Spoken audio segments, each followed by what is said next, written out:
היה משהו שפה בעורף אתה לא מצליח לקבל, והוא מייצר הרבה דברים אחרים שהם לא פחות קשים. זאת אומרת, היציאה הזאת מחוסר הנוחות, כאילו מאזור הנוחות, ל-60 יום, 60 פלוס בשטח, כשהגשם מתחיל, ואני פתאום על מדים, ואיך אומרים, החלב סויה שאני רגילה אליו במשרד, הופך להיות איזה פינג'אן שמישהו מדליק ואני מתרגשת, וכאילו כולי כזה, אני לא מאמינה, וכאילו אני באיזו אווירה אחרת. הדבר הזה הוא לא קל, הוא לא קל, אבל יש שם משהו בביחד, בתחושת שליחות, שפה אין אותו. אני משרת ביחידת האלפיניסטים בחרמון. התפקיד של היחידה זה בסוף כשיורד שלג, לבוא ולהיות מוכנים לתנאי מזג אוויר, להתנהל בסוף בשלג ולשמור על ההר. ספציפית עכשיו, אנחנו רגילים לעלות להר כשהוא בלבן וכשיש שלג. עכשיו ב7 באוקטובר עלינו כשהוא ירוק, כשזה לגמרי עוד אין שלג והכל הכי רגיל. שינוי מרענן, לא? מרענן לרעה, נגיד את זה ככה. ובשלושה חודשים האחרונים באמת היינו שם כל היחידה.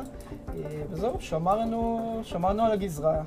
החודשיים האינטנסיביים הראשונים, מאוד הייתי צמא לשגרה שלי ולחזור לעבודה ולתת פה ערך והכל. יצא לי גם לחשוב על זה לא מעט, על המשימות ודברים כאלה, גם אפילו כשהייתי שם במילואים.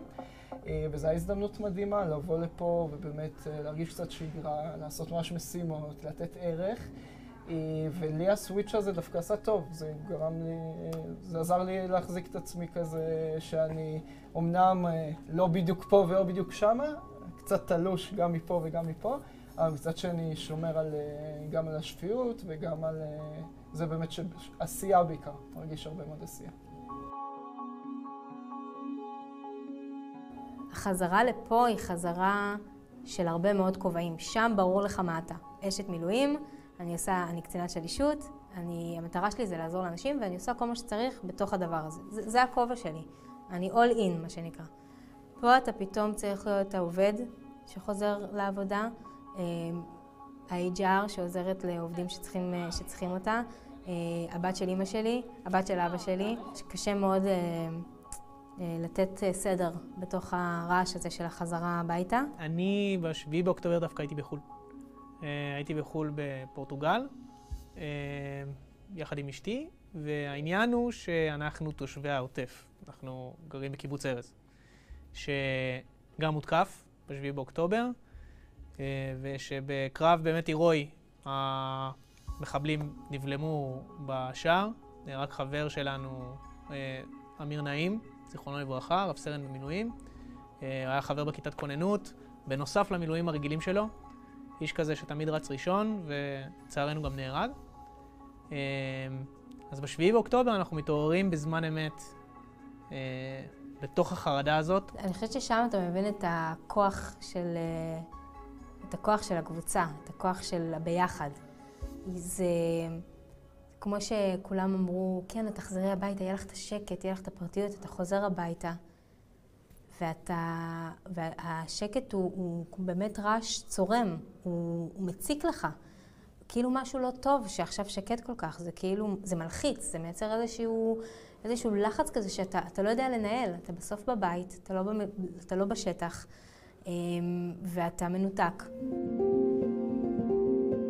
המנהל שלי היה מתקשר אליי ואומר, שואל מה שלומי ומה קורה וזה, ואז אני הייתי שואל אותו, תגיד מה קורה בחברה, מה קורה עם המוצרים, מה קורה עם הלקוחות וזה, ואז הוא אומר לי, עזוב, זה כאילו לא שזה עניין אותך בכלל, ואני אומר, ההפך, זה הדבר שהיה יותר מעניין אותי, כי זה כן גורם לי לאחז בשגרה שהייתה לי, בשגרה שתהיה לי, אחרי שכל זה ייגמר. מתחבר למה שיוני אומר, שכאילו העניין הזה של החיבור לשגרה, נגיד, לפעמים אני מקבל כזה טלפון של, תגיד, אתה זוכר מה עשית בפרויקט של זה וזה וזה וזה? וזה ממש ממש כיף. זה גם מזכיר לך שאתה, כאילו, היה לך חיים שלמים לפני המלחמה, אתה לא ילד בן 18 שכל החיים שלך זה צבא, יש לך חיים שלמים בבית. אם יש משהו שעוזר מאוד נפשית, זה באמת להוריד את הסטרס של מה פספסתי, והאם אני משמעותי כאן, ואם בכלל שמו לב שלא הייתי, ולתת לזה מקום, ולדבר על מה היה ואיך היה ומה השתנה, ולתת איזה פרויקט אולי שאתה יכול לקחת עכשיו. משהו שאתה אחראי עליו, משהו שהנה אנחנו סומכים עליך והתגעגענו אליך, להשאיר משהו קטן על השולחן.